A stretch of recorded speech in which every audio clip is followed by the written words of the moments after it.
د آیرلینډ پر وړاندې یو ورځنۍ نړیواله سیالۍ ته د افغان لوبډلې نوملړ په ډاګه شو. د آیرلینډ پر وړاندې 3 ورځنۍ سیالۍ لپاره په افغان لوبډله کې 3 ځوانو لوبغاړو ته چې له دې وړاندې په بېلابېلو کورنیو سیالیو کې له ځانه ښه وړتیا ښودلی دی ځای ورکړل شوی دی. له بلې خوا د افغانستان کرکټ ملي لوبډله د 2 مخکښو لوبغاړو او پیاوړو وروتوب اچوونکو راشد خان او مجیب الرحمن ټپونه لا هم نه دي رغېدلي او د آیرلینډ پر وړاندې په یو ورځنۍ سیالۍ کې به هم د لوبډلې برخه نه وي. د آیرلینډ پر وړاندې یو ورځنۍ سیالۍ لپاره د افغان لوبډلې په نوملړ کې حشمت الله شهیدي لوبډل مشر،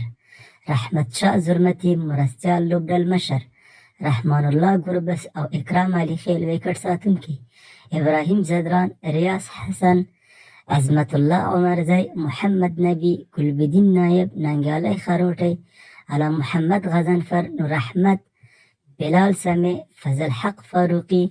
نوید زدران او فرید احمد ملک شامل دي.